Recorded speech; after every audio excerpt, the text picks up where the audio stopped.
Y hoy día queremos hablar de un tema sumamente importante que es la ley bentónica. Ustedes se preguntarán, bueno, ¿qué es, no?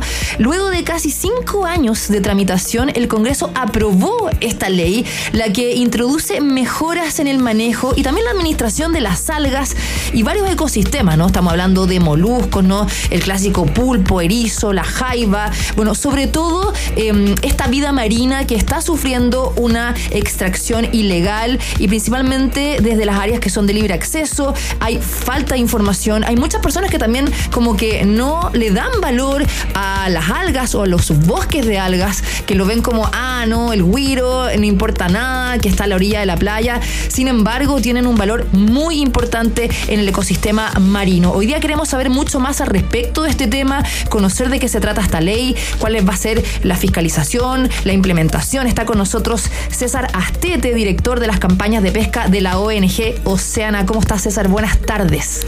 Hola, Andrea. Buenas tardes. Muchas gracias por la invitación y muy contento de estar acá hoy día. ¿Qué implica la aprobación de la ley bentónica? A ver, lo primero que me gustaría decir es un poco lo que tú indicabas al inicio cuando uno escucha esta palabra, bentónica, ¿qué es lo que es? Sí. No es muy familiar. Cuando uno mira el océano, uno puede ver por la distinción de los cuerpos de agua distintos tipos de conjuntos de especies. Los bentónicos son aquellos que tienen relación con el fondo marino. Entonces, estamos hablando de cerca de 50 especies en Chile que tienen importancia comercial, los locos, los erizos, y dentro de eso también están los tipos de algas que tú indicabas. Ahora, ¿por qué esto es tan importante? Porque es un avance en la regulación pesquera nacional, considerando que lo que teníamos nosotros como norma legal era una norma que su enfoque estaba particularmente basado en los peces, que son aquellos que tienen una importancia comercial a lo mejor mucho mayor, donde participa el sector industrial, grande cantidad de personas en el sector artesanal, pero nos faltaba como país tener un marco regulatorio específico para la actividad bentónica, que se da 100% desde la pesca artesanal. Pero ahí había una sobreexplotación de recursos que de alguna forma se evidenció y por eso se aprueba esta ley. Te lo pregunto porque en el caso de los locos, bueno, veíamos en cierto momento del año que estaban en veda, ¿no? Y no se podían comprar, o cuando tú veías que se vendían estos locos muy chiquititos, se podían multar a los restaurantes. ¿Qué pasaba, no, antes de que se aprobara esta ley? En los recursos bentónicos hemos tenido distintos tipos de historia. La más conocida efectivamente es la del loco. El loco, hubo hasta una película que graficó esto, ¿cierto? La fiebre del loco. Donde lo que pasaba era que hubo una extracción, uno podría decir, desmedida de esta especie, lo que generó una crisis. Entonces, lo que hizo el Estado en ese momento fue un ordenamiento que generó que el loco hoy día solo se puede extraer desde lo que se denominan áreas de manejo, o sea, son las organizaciones de pescadores de titulares de pescadores artesanales, que administran esta área y ahí pueden, digamos, ir extrayendo el loco. Ahora, esa historia ha ido avanzando en el tiempo y hoy día, a propósito de eso y otras situaciones más, se dijo necesitamos, este es un proceso ya, como tú decías, de 5 años, ha sido un proceso de Estado. Esto comenzó en el segundo gobierno de la presidenta Michelle Bachelet y se aprueba ahora en la presidencia de Gabriel Boric, lo que nos parece importante porque involucra también a 3 gobiernos que hicieron la tramitación de este proyecto para tener una regulación específica para este tipo de recursos. Entonces, ese esfuerzo hoy día nos permite tener mejores herramientas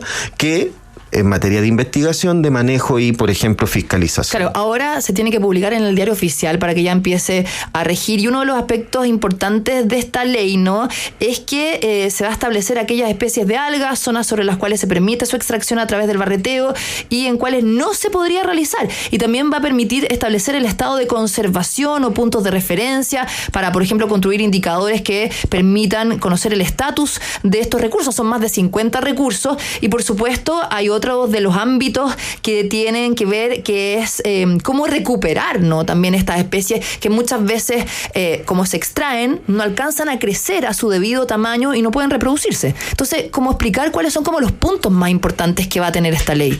Ningún problema. Para hacer esto me gustaría hacer un zoom sobre las algas. Ya. Como te decía, son cerca de 50 recursos, pero veamos qué ocurre para las algas. ¿Por qué esto es importante? En general, Chile, desde Arica hasta Punta Arenas y también en su isla, tanto costeras como oceánica, tiene una biodiversidad de algas muy grande. Y en la zona norte en particular, desde la región de Arica y Parinacota hasta la región de Coquimbo, cerca de 17.000, 18.000 personas se dedican a la recolección y extracción de algas que son güiros, que conocemos normalmente. Y ahí hay 3 especies, pero en general uno los conoce como güiro, que el alga parda. Exactamente, y uno los encuentra en la playa. Entonces, en ese tipo de especies, lo que va a permitir esta normativa es, en un primer momento, mejorar cómo se hace la investigación. Actualmente, con la normativa, nosotros todos los años, cuando se publica el informe de situación de las especies que son sujetas de extracción, las algas aparecían sin información. Después se decía asimilado a plena explotación, que es una figura técnica que se utiliza en la ley de pesca, pero en términos concretos no teníamos datos de qué estaba pasando con los bosques de algas. Esta ley lo que hace es permitir que los comités científicos, en este caso el Comité Científico Bentónico que ve las algas, va a poder establecer puntos de referencia de las praderas de algas. O sea, nos va a poder decir, esta pradera, voy a poner un ejemplo, en la región de Atacama, hay que generar esta estrategia porque el punto biológico puede decir que está en buen estado o eventualmente puede decir que requerimos recuperar esas praderas. Entonces ahí hay un punto que nos mejora la investigación. Pero ahí, ¿quiénes se van a hacer cargo de hacer ese catastro? Porque claramente tiene que haber un despliegue, ya sea de investigadores o de personas que vayan a, visitar estos lugares. Por ejemplo, el bosque de Calabacillo en Navidad, que es uno de los bosques submarinos más importantes de Chile, ¿no? Mira, esto funciona en la normativa pesquera con el rol de un comité científico. Ya. Ese comité científico recibe las investigaciones que realiza el Instituto de Fomento Pesquero, que es un instituto público-privado que hace toda la investigación estratégica y permanente para la toma de decisiones pesqueras. Entonces, ahí hay un input de investigación y el comité científico, la labor que tiene es analizar estos datos, pero actualmente, esta es una cuestión bien técnica científicamente, pero tenía un mandato de establecer un punto biológico de referencia. Y eso a veces para las algas no aplicaba. Entonces ahora esta ley nos dice, puede que en algunas especies pueda establecer un punto biológico de referencia, pero en otras especies va a poder establecer otros puntos de referencia, de escala local, de escala regional. Por lo tanto, nos va a permitir mirar también las praderas de algas que a veces están conectadas ecológicamente, pero también tienen diferencias por región, digamos. Y de alguna forma va a haber como lo que pasa con las especies terrestres, ¿no? O también las aves, quizás catalogarlas como en vulnerabilidad, en peligro de extinción. Claro, en el caso del sector pesquero tiene una nomenclatura que permite establecer cuál es el estado de situación biológica. ¿Con las algas? Con la alga y todas las especies en este caso, que son sujetas de explotación comercial. Y en eso está subexplotada, plena explotación, sobreexplotada y agotada. Entonces, lo que no queremos obviamente es que las algas aparezcan cuando tengamos mayor información en agotamiento o en sobreexplotación. Ojalá que cuando tengamos todos los datos estemos más bien en un ámbito de plena explotación para llegar a subexplotación, que nos permite, digamos, tener un manejo mucho mejor. Ahora, el tema de las algas, como tú decías, es sumamente importante y se extrapola a las otras especies, ¿no?, que se quieren conservar y proteger en esta ley bentónica. Pero ¿qué pasa con la extracción ilegal? Que eso también es otro problema, porque como tú decías, es como no se le da mucho valor, también son fáciles de acceder, ¿no? Y está también lo que es legal, que son los recogedores de algas o los algueros, como se dice, pero también hay personas que hacen uso ilegal de este recurso. Exactamente, ahí tú das la clave de uno de los principales problemas que ha ido viviendo el sector alguero de la zona norte, pero no exclusivamente en la zona norte, que es la ilegalidad en la extracción y recolección.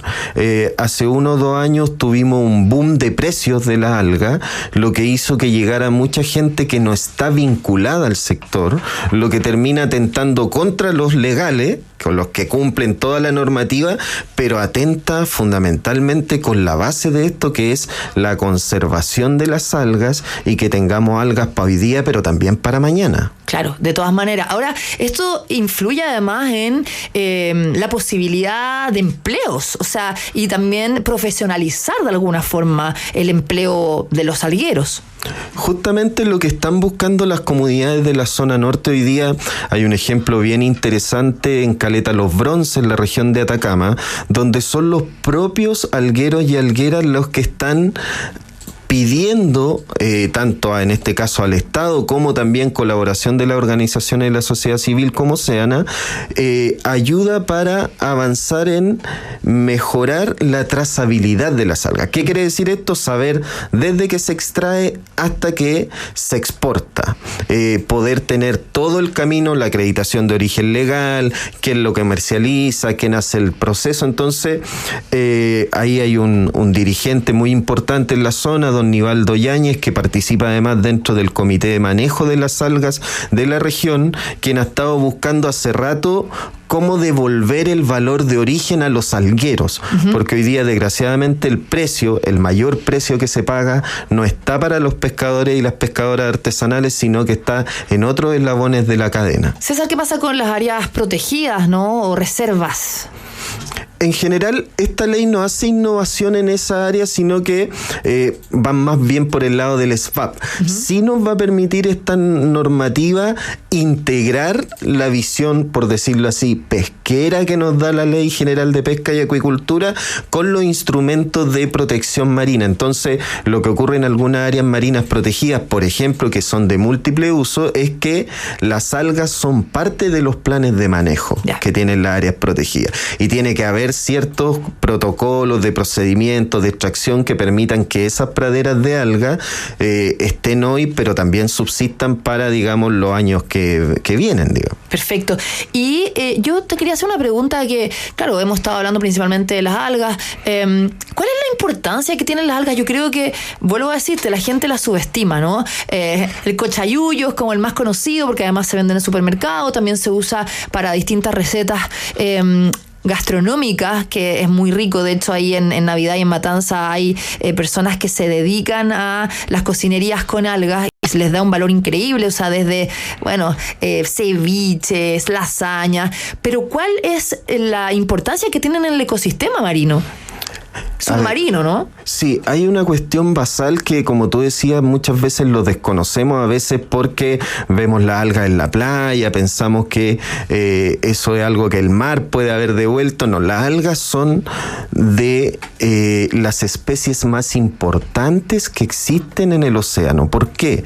Porque los bosques de algas lo que hacen es, además de su función propia de generación de oxígeno, de digamos, del secuestro de carbono, lo que hacen es generar hábitat para otras especies. Entonces, todos estos bosques de algas sirven, de hecho se les denomina ingenieras de ecosistemas, porque lo que permiten es que más de 100 especies puedan generar sus primeros procesos de vida en estos bosques de algas, buscando, por ejemplo, protección o buscando, por ejemplo, alimentación. O sea, los mismos erizos y los locos viven ahí. Exactamente. Perfecto. Te quiero agradecer, César Astete, director de las campañas de pesca de ONG Oceana. Súper importante esta ley bentónica. Se pueden informar mucho más, ¿no? Está la ley publicada en el Senado. También ustedes tienen vasta información en oceana.org es, ¿o no? Sí.